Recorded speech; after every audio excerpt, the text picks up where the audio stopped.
এমন কোনো যুগ নেই যে মুসলিমদের উপর বালা মুসিবত নেই, কিন্তু মুসলিমদের উপর ধীরে ধীরে বালা মুসিবত বাড়তেই আছে। কেন? এর কারণ বাকি মুসলিম জাতির ওপর বিভিন্ন ক্ষেত্রে বিভিন্নভাবে যে বালা মুসিবত আসে, সে ব্যক্তি জীবনে হোক অথবা পারিবারিক ক্ষেত্রে হোক বালা মুসিবত, অথবা সামাজিক বালা মুসিবত হোক, আর্থিক বালা মুসিবত হোক, রাষ্ট্রীয় বালা মুসিবত হোক, বিভিন্ন রকমভাবে যে বালা মুসিবত আসছে এবং মুসলিম উম্মাহ বালা মুসিবতে নিমজ্জিত, এর কারণ কি? এই বিষয়টি কোরআনে কারিমে স্পষ্ট ভাষায় আল্লাহ রাব্বুল আলামিন বর্ণনা করেছেন, যাতে কোনো রকমের অস্পষ্টতা নেই, বুঝতে কোনো অসুবিধা নেই। এবং বিষয়টি কোরআনে কারিমের বেশ কিছু আয়াতে আল্লাহ রাব্বুল আলামিন বিভিন্নভাবে বর্ণনা করেছেন।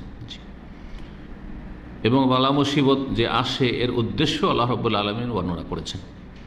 তার মধ্যে একটি আয়াত হচ্ছে সূরা রুমের আয়াত নম্বর 41। আল্লাহ রাব্বুল আলামিন ইরশাদ করেছেন, জাহারাল ফাসাদু ফিল বাররি ওয়াল বাহরি বিমা কাসাবাত আইদিন নাস।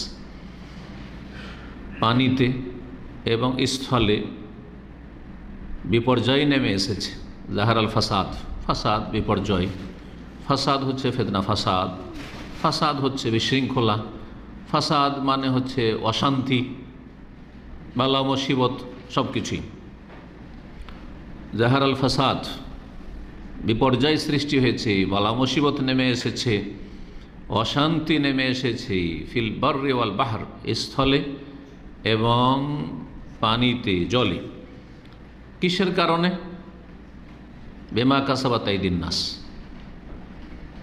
কারণ আল্লাহ এতে বর্ণনা করে দিয়েছেন, মানুষের কর্মদোষে। বিমা কাসাবাত আইদিন নাস, মানুষের কর্মদোষে।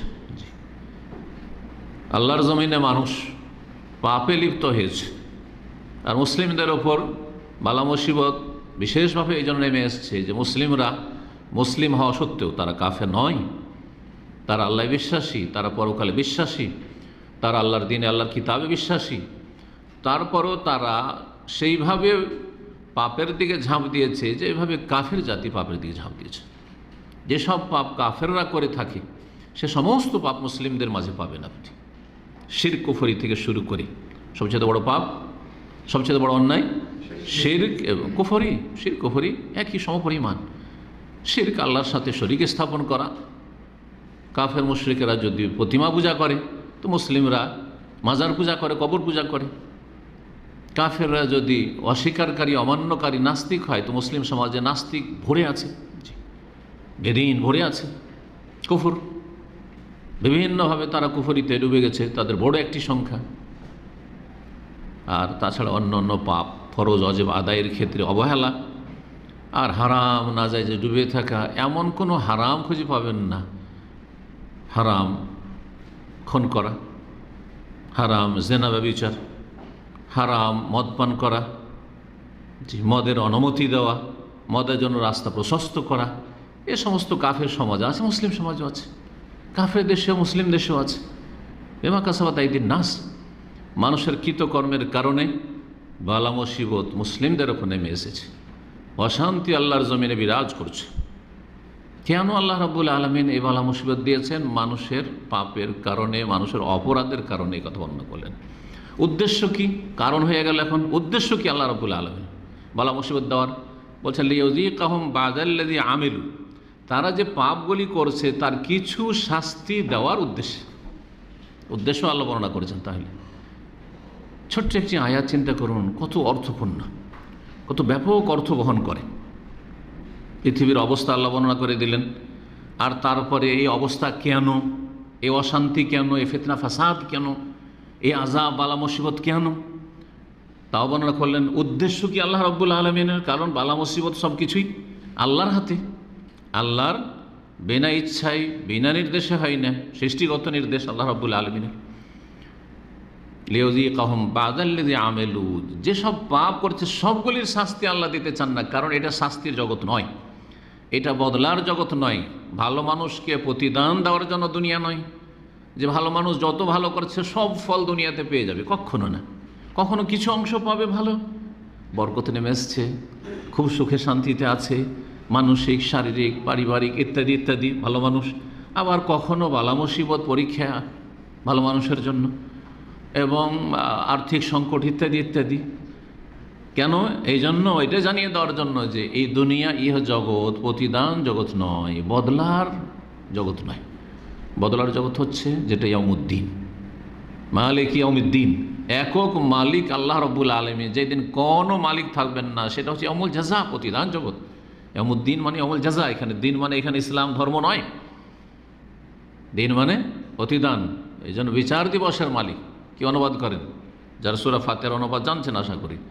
বিচার দিবসের মালিক, আসলে দিন মানে বিচারও নয়, দিন মানে আসলে জাযা, প্রতিদান দিবসের মালিক। সূক্ষ্ম অর্থ বদলার দিনের মালিক। সেই দিন পূর্ণ মাত্রায় বদলাতে হবে, যেই বদলাকে বিভিন্ন ভাষায় আল্লাহ রাব্বুল আলামিন তুলে ধরেছে। ফামান ইয়ামাল মিসকাল যাররাতিন খাইরান ইয়ারা ওয়া মান ইয়ামাল মিসকাল যাররাতিন শাররান ইয়ারা।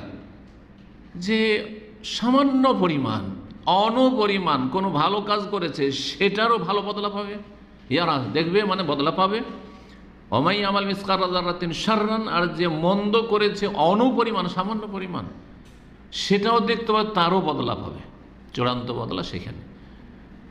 তাহলে দুনিয়ায় যে পাপীদেরকে শাস্তি দেওয়া হয়, পাপীদের উপর বালা মুসিবতে নেমে আসে, মানুষের পাপের কারণে বালা মুসিবতে নেমে আসে, আর আল্লাহ রাব্বুল আলামিন যখন বালা মুসিবত আযাব নাজিল করেন, তখন ওই ব্যক্তিগুলিতে সীমিত থাকে না যেই ব্যক্তিরা অপরাধী, তার কুপ্রভাব পড়ে আশেপাশে, যার ফলে আশেপাশে আমরা বসবাস করি, ভালো মানুষরাও বসবাস করে।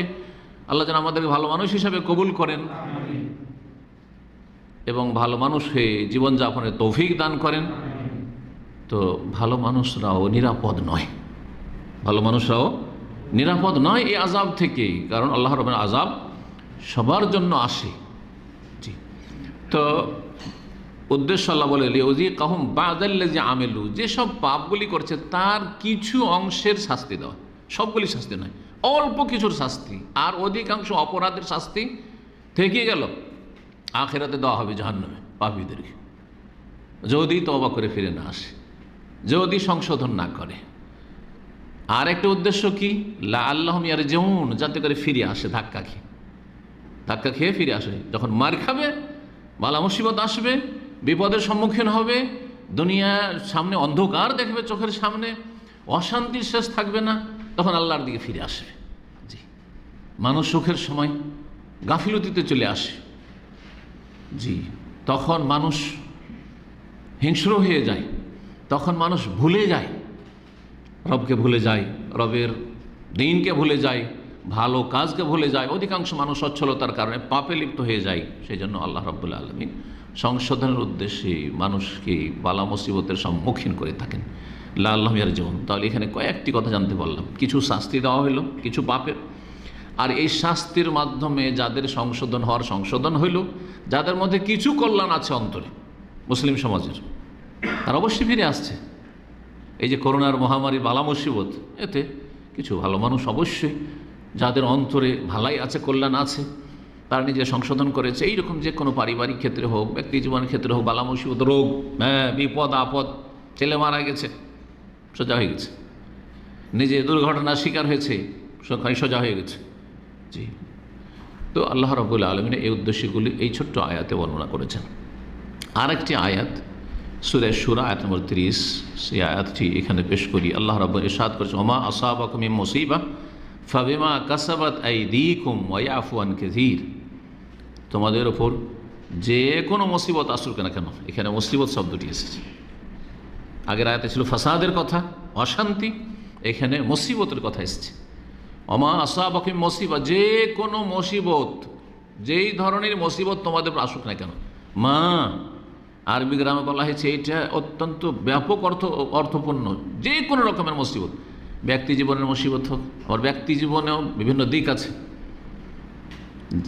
সে শারীরিক মুসিবত, অসুস্থ, অসুখ ছুটে না, মানসিক শরীর সুস্থ আছে, শরীরে কোনো রোগ খুঁজে পাওয়া যায় না, কিন্তু মানসিক অশান্তিতে আছে, ব্যক্তি জীবনের মুসিবত, পারিবারিক অশান্তি, সুস্থ মাশাআল্লাহ, কিন্তু স্ত্রী ভালো না, সুস্থ কিন্তু স্বামী ভালো না, সুস্থ মানুষ, সব কিছু ঠিক আছে, ব্যক্তি জীবনের সব ঠিক আছে, কিন্তু তার ছেলেমেয়েরা ভালো না, কারো বাপ মা ভালো না, বিভিন্ন রকমের সামাজিক অশান্তি, সমাজে এমন সমাজে বাস যে সমাজে কোনো মানুষের মতো মানুষ বাস করে না, অমানুষদের মাঝে বাস করতে হয়, অশান্তির শেষ নেই, জাহান্নাম মনে হয়, আযাব, এগুলি মুসিবত।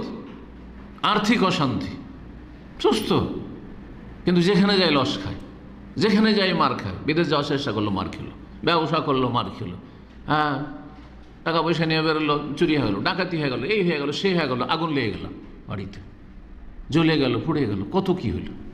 এই যে হচ্ছে সব মুসিবত, জি, রাষ্ট্রীয় মুসিবত, আন্তর্জাতিক মুসিবত, এই যে এক দেশের আরেক দেশের সাথে লড়াই, এগুলি মুসিবত। জি, তো সর্বস্তরের মুসিবত। অমা আসাবাকুম মিন মুসিবাতিন, পৃথিবীতে যে কোনো মুসিবত আসছে, যে কোনো ধরনের হোক না কেন, পাপ ছড়িয়ে পড়া, ভালো মানুষের সংখ্যা কমে যাওয়া আর পাপীদের সংখ্যা বেড়ে যাওয়া, হালাল জীবন যাপন করা কঠিন হয়ে যাওয়া, সব মুসিবত। চিন্তা করুন, আপনি এখানে থাকছেন সৌদি আরবে, এখানকার সাথে দেশের অবস্থা মিলান, এখানে 24 ঘন্টা সফর করেন আপনি, কোনো ভয় লাগে? কোনো ভয় লাগে না, যখন ইচ্ছা হলো টান দিলেন এখান থেকে। এই যে বিশাল মরুভূমি, কয়েকশো কিলোমিটার চলে যায়, ডানে বামে কোনো গ্রাম নাই, বাড়ি নাই, ঘর নেই, অনেক সময় লোকজন খুঁজে পাবেন না আপনি। তারপরও না ছিনতাইয়ের ভয়, না কে খুন করে দিবে, আর না কে অপহরণ করবে, জানমালের ভয়, হ্যাঁ কোনো ভয় নেই। স্বামী স্ত্রী দুইজন সফর করছে, একাই সফর করছে গাড়িতে, দেশে জানত। মাগরিব হয়ে গেলে আর বের হয়ে যায় না, মাগরিব হয়ে গেছে, বাড়ির কাছাকাছি বাজারে শহরে পৌঁছে গেছি। আমার জীবনের কথা, মদিনা ইউনিভার্সিটির ছাত্র তখন, রাত 8টার সময় পৌঁছে গেলাম, মাত্র 10 কিলোমিটার বাড়ি, যেতে হবে গ্রামের দিকে, গ্রামের বাড়ি তখন ছিল। এক হোটেলে পরিচিত দরদি ভাইয়েরা, ইসলামিয়া হোটেল নাম, ওরা বললো যে শেখ যায়েন না, যায়েন না, আর এই রাত যেখানে সেখানে ছিনতাই হয়, আপনি আসছেন আবার বিদেশ থেকে, আমাদের দেশে বিদেশি লোক কম, ও বিদেশি যদি জানে তো আরও বেশি হামলা হইতে পারে, যদি আলেমদের শ্রদ্ধা আবার করে চোর ডাকাতরা, এটাও একটা দিক আছে।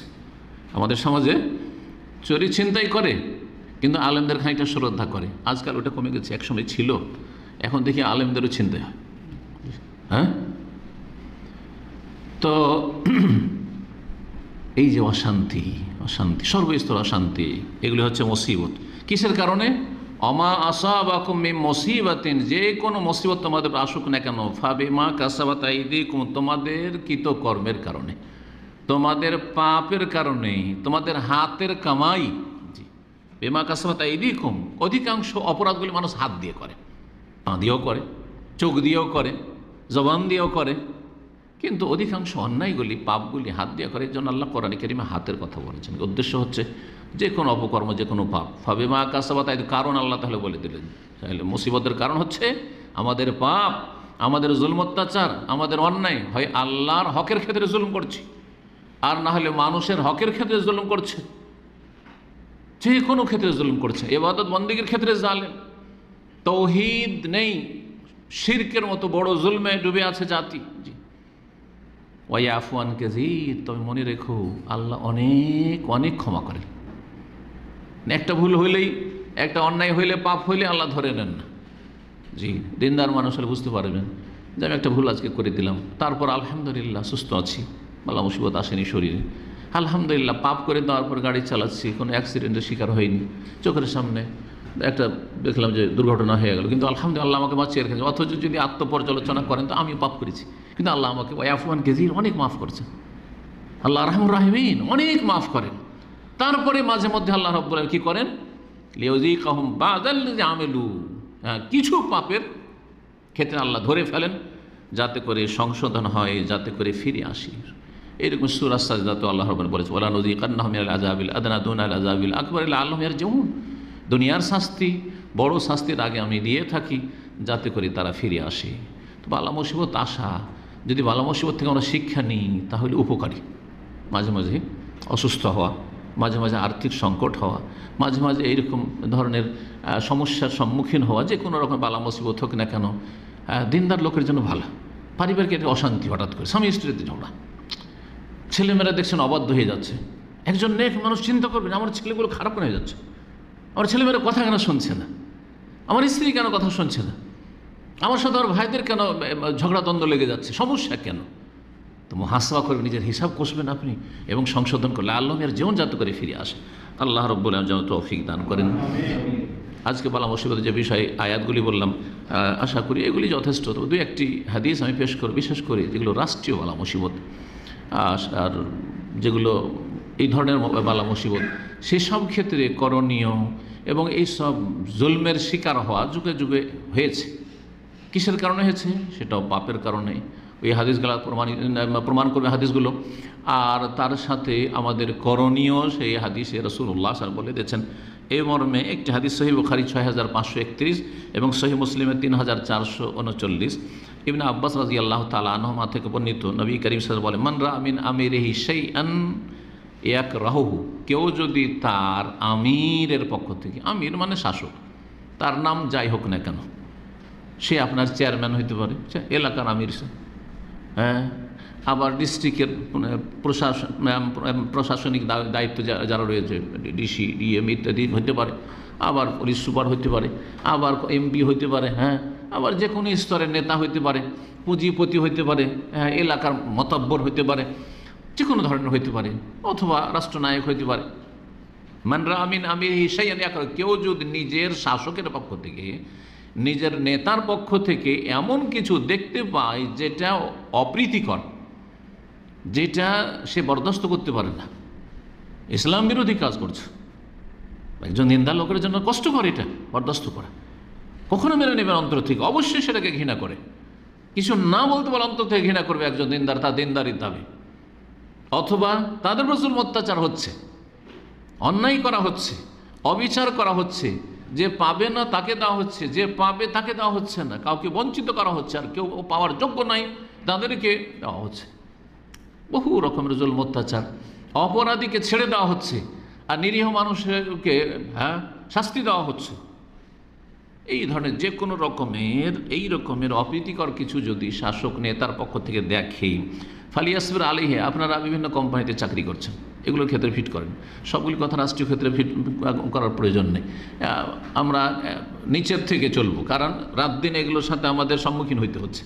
হ্যাঁ, রাষ্ট্রীয় বিষয় আলহামদুলিল্লাহ কেউ সাধারণ মানুষকে কেউ চিনে না, অপরে নেতা, সুতরাং হয়তো অতদূর পর্যন্ত আপনার পৌঁছেন না, আর ওই সব জুলম সরাসরি হয়তো জুলমের শিকার হন না, কিন্তু আপনার ফোরম্যান, আপনার সুপারভাইজার, আপনার পার্সোনাল ম্যানেজার, আপনার যার হাতে ধরেন ছুটি ছাটি ইত্যাদি, আপনার বস ইত্যাদি, যেসব বিভিন্ন স্তরে যেসব ওপরে রয়েছে কোম্পানিতে, অনেক সময় জুলম অত্যাচার করে। যে অযোগ্য তাকে ফ্যাসিলিটি দিচ্ছে, তার বেতন বাড়িয়ে দিচ্ছে, তাকে সুযোগ সুবিধা দিচ্ছে, আপনি ছুটিতে চাইতে যান, ছুটি দেয় না আপনাকে, হ্যাঁ, অনেক সময় আপনাকে দাঁড়িয়ে রাখতে দিচ্ছে না, কিন্তু ফাঁসেক পাপিষ্ঠ তাদেরকে সুযোগ সুবিধা দিচ্ছে। এমন কিছু কোনো নেতার পক্ষ থেকে, যে কোনো ধরনের নেতা হোক, যদি কেউ দেখতে পায়, কি করতে হবে? আর আজকালকার লোকেরা কি করে, এই একটি মানহাজগত, আকীদাগত গুরুত্বপূর্ণ পয়েন্ট আপনাদেরকে আজকে ধরিয়ে দেবো ভালো করে, কারণ এগুলো মানুষ মোটা বুঝে ধরতে পারে না। রাসূলুল্লাহ কি বলেছেন, আর আজকালকার মানুষরা কি করে, যদি সরকারকে দেখে অথবা নেতাদেরকে দেখে যে অন্যায় কাজ করছে, তাহলে আজকালকার লোকেরা কি করে, কারণ গণতন্ত্র মগজে ঢুকে আছে, আর গণতান্ত্রিক অধিকার হচ্ছে যে মিছিলে বেরিয়ে যাও, হ্যাঁ, বিক্ষোভে নেমে যাও, আর তারপর ভাঙচুর শুরু করে দাও, জ্বালাও আর পোড়াও, হ্যাঁ, রাস্তাঘাট বন্ধ করো, হ্যাঁ, দেশকে অচল করে দাও, গাড়ি চলতে দেবো না, করছেন না, কারণ মগজে ঢুকে আছে ওই যে কুফরি তন্ত্র, গণতন্ত্র ঢুকে আছে। আমরা সেটাকে বুঝে সুঝে নিই, আর না হলে অচেতনভাবে নিই, সেটাকে ইসলামের লেবাস পরিয়ে নিই ইসলামী গণতন্ত্র বলে, অথবা ব্যাস, যেমন যারা ইসলামের দোহাই দিয়ে যারা রাজনীতি করে না তাদের রাজনীতি হোক, আর যারা ইসলামের দোহাই দিয়ে করে সবখানে ইসলামিক লাগিয়ে দিলে কাজ হয়ে যায়, ইসলামিক লাগিয়ে দিল। করছে লোকেরা কি, সরকার বিরুদ্ধে বেরিয়ে যাওয়া বিভিন্ন রকমের বেরিয়ে যাওয়া, সেটা একটা সোশ্যাল মিডিয়া স্ট্যাটাস দেওয়ার মাধ্যমে হতে পারে। রাস্তায় বেরোলেন না, হয়তো মিছিলে বিক্ষোভ বেরোলেন না, আপনি জ্বালাও পোড়াও করতে গেলেন না, কিন্তু আপনি সোশ্যাল মিডিয়াতে, ফেসবুকে, আরও যেসব টুইটারে এমন কিছু করলেন যেটাতে মানুষের মাঝে আগুন লাগিয়ে দিল, মানুষের রক্ত টকবক করে ফুটছে আপনার টুইট বার্তা পড়ে, অথবা আপনার ফেসবুকে আপনার স্ট্যাটাস পড়ে। এগুলো হচ্ছে বেরিয়ে যাওয়া, এগুলো মুসলিম দেশে এগুলি হচ্ছে সরকারের বিরুদ্ধে বেরিয়ে যাওয়া, খুরুজ যেটাকে বলা হয়। আর যারা বেরিয়ে যায় তাদেরকে কিন্তু খাওয়ারেজ বলে, এটা মনে রাখতে হবে। যারা বেরিয়ে যায় যে ভাঙচুর করো, হ্যাঁ, আর তারপরে একটা বিপ্লব ঘটাও, এরা হচ্ছে খাওয়ারিজ। এদেরকেই খাওয়ারিজ বলা হয়। বিভিন্ন স্তরের খাওয়ারিজ রয়েছে, কেউ কথার দ্বারা, কেউ কাজের দ্বারা, কেউ অস্ত্রের দ্বারা, কেউ পরামর্শ দিয়ে, কুপরামর্শ দিয়ে, অশান্তি সৃষ্টি করার জন্য প্ররোচনা দিয়ে, বিভিন্নভাবে। কিন্তু রাসূলুল্লাহ সাল্লাল্লাহু আলাইহি ওয়াসাল্লাম কি বলেছেন? মান রা মিন আমিরিহি শাইআন ইয়াকরাহু ফালিয়াখরুজ বলেছেন, বেরিয়ে পড়ো বলেছেন। হ্যাঁ, সোচ্চার হয়ে যাও, আগুন লাগিয়ে দাও, দেশে আগুন জ্বলবে বলছে না? আরও কত কি বলছে ওদের ভাষাগুলি। জি, কিন্তু নবী করিম সাল্লাল্লাহু আলাইহি ওয়াসাল্লাম ফালিয়াখরুজ বলেননি। কি বলেছেন ভাষা? ফালিয়াসবির আলাইহি, ফালিয়াসবির, ধৈর্য ধারণ করো। কি করো? ধৈর্য ধারণ করো, কারণ তোমাদের পাপের কারণে এমন অবস্থা তৈরি হয়েছে, জাতির পাপের কারণে এমন অবস্থা তৈরি হয়েছে, সুতরাং সবুর করো। ফালিয়াসবির, আর এই রিওয়ায়াতে রয়েছে ফালিয়াসবির আলাইহি, দুটো হাদিস রয়েছে মর্মে। একটি হাদিস বর্ণনা করব। কারণ যদি বের হও, তার যে ভয়াবহ কুপরিণাম রয়েছে, সেই পরিণাম তোমার জন্য ক্ষতি করবে, তোমার দেশের জন্য ক্ষতি করবে, বৃহৎ স্বার্থের জন্য ক্ষতি করবে, দেশে অশান্তি বিরাজ করবে। এতে হবে কি, ভালো মানুষদের উপর জুলম অত্যাচার শুরু হয়ে যাবে, ভালো মানুষদেরকে তারা টার্গেট বানিয়ে নেবে, ক্ষতি করবে। এই জন্য 1400 বছর ইতিহাসে যখনই যারা বেরিয়েছে, কেউ কোনো রকম শান্তি প্রতিষ্ঠা করতে পারে। যেই দেশগুলিতে বেরিয়েছে এই 2-4-10 বছরের মধ্যে দেখেন, সেই দেশে তার আগের ইতিহাস দেখেন, এখন দেখেন, অথচ সেখানকার শাসক কাফের, নামে মুসলিম, ধরেন সিরিয়া। কিন্তু সিরিয়ায় শাসকের বিরুদ্ধে বেরিয়ে যাওয়ার পরে সেখানকার অবস্থা, আর তার আগে সিরিয়ানদেরকে জিজ্ঞেস করেন কি অবস্থা। আজকে তাদের ঘর বাড়ি থেকে তারা এমনভাবে নির্বাসিত হয়েছে, কেউ শরণার্থী শিবিরে, আর কেউ এমন অমুসলিম দেশে চলে গেছে যেখানে গিয়ে অনেকে খ্রিস্টান হয়ে যাচ্ছে। হ্যাঁ, তাদের খ্রিস্টান মিশনারিগুলি তাদের খ্রিস্টান বানানোর জন্য চেষ্টা চালাচ্ছে। আর কমপক্ষে ইসলাম থেকে বের করে দিলে যথেষ্ট, আর ইসলামের ধার ধারে না তারা। যাদের ইমান দুর্বল ছিল, এরকম অবস্থা হয়ে গেছে। লিবিয়ার অবস্থা দেখেন, ইয়েমেনের অবস্থা দেখেন। হ্যাঁ, এইভাবে দেখেন, শুধু দেখতে বললাম, এর বেশি বলার কোনো প্রয়োজন নেই। যারা বুঝেন বিষয়গুলি, আর যারা এগুলো বুঝেন না যে ওই সব দেশে কী হচ্ছে, না বুঝলে এতটা যথেষ্ট যে নবী সাল্লাল্লাহু আলাইহি ওয়াসাল্লাম বলেছেন ফালিয়াসবির আলাইহি, ধৈর্য ধরো। আর আজকালকার জনগণ অধিকাংশ কী করছে? বেরিয়ে যাও, জ্বালাও পোড়াও, হ্যাঁ, দেশে একেবারে, হ্যাঁ, জনজীবন অচল করে দাও। জি না, এ হচ্ছে রাসূলুল্লাহ সাল্লাল্লাহু আলাইহি ওয়াসাল্লামের দিক নির্দেশনা। তোমাদের পাপের কারণে হয়েছে, সবর করো। সবরের সাথে ওয়াস্তাইনু বিস-সাবরি ওয়াস-সালাহ, সালাতের পাবন্দি করো, ধৈর্য ধারণ করো, আল্লাহর কাছে গুনাহের জন্য ক্ষমা চাও এবং আল্লাহর দিনের দিকে ফিরে আসো, দেখো অবস্থার পরিবর্তন হবে। এটা হচ্ছে সমাধান। আরেকটি হাদিস শুধু শোনাবো এই মর্মে। জুবাইর বিন আদি রাদিয়াল্লাহু তাআলা আনহু বর্ণনা করছেন যে আতাইনা আনাস বিন মালিক, আমরা আনাস বিন মালিক রাদিয়াল্লাহু তাআলা আনহুর কাছে আসলাম। হয়তো জুবাইর বিন মালিক সাহাবী নাও হতে পারে। আনাস বিন মালিক রাদিয়াল্লাহু তাআলার কাছে আসলেন, প্রখ্যাত সাহাবী, নবী সাল্লাল্লাহু আলাইহি ওয়াসাল্লাম 10 বছরের খাদেম মদিনার। ফাশাকাউনা ইলাইহি মা নালকা মিনাল হাজ্জাজ, তার কাছে এসে আমরা অভিযোগ করলাম যে হাজ্জাজ বিন ইউসুফ জালেম, যে বাসরার গভর্নর, সে যে আমাদের উপর চরম জুলম অত্যাচার করছে, নির্বিচারে মানুষকে খুন করছে, যাকে তাকে ধরে, যার সম্পর্কে একটু সন্দেহ হচ্ছে ধরে খুন করে দিচ্ছে, ভালো ভালো মানুষকে খুন করে দিচ্ছে, বড় বড় আলেম ইমামদেরকে খুন করেছে। সাঈদ বিন জুবাইর রহমতুল্লাহ আলাইহি এই ধ্বংসাত্মক ব্যক্তি, এই খবিস ব্যক্তি হত্যা করেছে। তারপরে তিনি বদদুয়া দিয়েছেন যে আল্লাহ আমার পরে যেন কোনো ব্যক্তি হত্যা না করতে পারে। তারপরে এই অভিশপ্ত ধ্বংস হয়েছে। তো যাই হোক, যদিও সে কাফের নয়, কিন্তু সেই উম্মতে মুসলিমার সে কলঙ্ক একজন। তো এই হাজ্জাজ বিন ইউসুফ জালেমের পক্ষ থেকে যে জুলম অত্যাচার আমাদের হচ্ছে, এর অভিযোগ করলাম আনাস বিন মালিক রাদিয়াল্লাহু তাআলা আনহুর কাছে। আনাস মালিক রাদিয়াল্লাহু তাআলা আনহু কি উপদেশ দিয়েছিলেন? বলেছেন যে চলো বের হই এর বিরুদ্ধে, আন্দোলন করো, বিক্ষোভ করো, মিছিলে বেরো। বলেছেন দেশে আগুন লাগিয়ে দাও, দেশকে অচল করে দাও, কথা বলেছেন। শব্দটা শোনেন, সহিহ বুখারীর হাদিস। ফাকালা ইসবেরু, তোমরা ধৈর্য ধারণ করো, এত জুলম অত্যাচার হচ্ছে, ইসবেরু, সবুর করো, তোমরা ধৈর্য ধারণ করো। ফাইন্নাহু লা ইয়াতি আলাইকুম জামানুন, দেখো যেই জামানাটা আগামীতে আসছে সেটা সামনে রাখো, আর বিগত জামানা নিয়ে একটু চিন্তা করে দেখো কোন জামানাটা বেশি ভালো। 10 বছর 20 বছর আগে যে জামানা ছিল সেগুলোকে আমরা কিন্তু খারাপ বলতাম। কি খারাপ অবস্থা, কি অশান্তি। 30 বছর আগেও আমাদের মনে পড়েছে, 30 বছর আগেও যে অবস্থা ছিল সেটাকে আমরা খারাপ বলতাম। কি যে অবস্থা মুসলিমদের, আর কি যে মুসলিমদের জুলুম অত্যাচার হচ্ছে, বলতাম না। কিন্তু ওই 20 বছর 30 বছরের ইতিহাসটাকে সামনে রাখেন, যেটা চলে গেছে, গত হয়ে গেছে, আর সামনে বর্তমান যে অবস্থাকে সামনে রাখেন, আর দুটোকে তুলনা করে দেখেন যে কোনটা বেশি ভয়াবহ অবস্থা, হ্যাঁ, কোনটা বেশি বিপজ্জনক অবস্থা। বালা মুসিবত কমেছে না বেড়েছে? বেড়েছে। আগের অবস্থা ভালো ছিল না, এখনকার অবস্থা ভালো? যে আগের চাইতে এখন আমাদের অবস্থা ভালো সব দিক থেকে। হ্যাঁ, পয়সার দিক থেকে একটু ভালো হয়েছে, পকেট একটু গরম হয়েছে। 30-40 বছর আগে মানুষের পকেটে একটু পয়সা কম থাকতো, এখন পয়সা একটু হয়েছে, কিন্তু বাকিগুলো সব অশান্তি আর অশান্তি, আযাব আর আযাব। জি,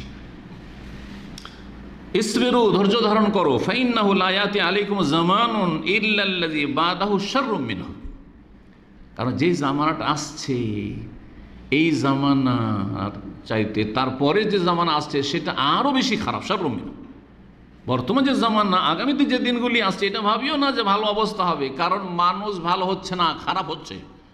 যখন জনগণ খারাপ হচ্ছে তখন আল্লাহর পক্ষ থেকে আযাব বাড়ছে, শাস্তি বাড়ছে। হাত্তা তালকাউ রাব্বাকুম, যতদিন পর্যন্ত তোমাদের রবের সাথে তোমাদের সাক্ষাৎ না ঘটছে ধৈর্য ধারণ করতে। কতদিন ধৈর্য ধরতে বলেছেন? দেখো 2-4 বছর ধৈর্য ধারণ করে তারপরে বেরিয়ে যেও, মিছিল করে, বিক্ষোভ করে বলেছেন, তারপরে বিপ্লব ঘটাবার জন্য চেষ্টা চালে বলেছেন এই কথা। যেমন এক শ্রেণীর লোকেরা বলে যারা ওই ইসলামী আন্দোলনে বিশ্বাসী, ইসলামী দাওয়াতে বিশ্বাসী না, কি করে আন্দোলন করে একটা বিপ্লব ঘটাইতে হয়, একটা পরিবর্তন নিয়ে আসতে হবে। হ্যাঁ, আর তাদের আদর্শ হচ্ছে ইরান।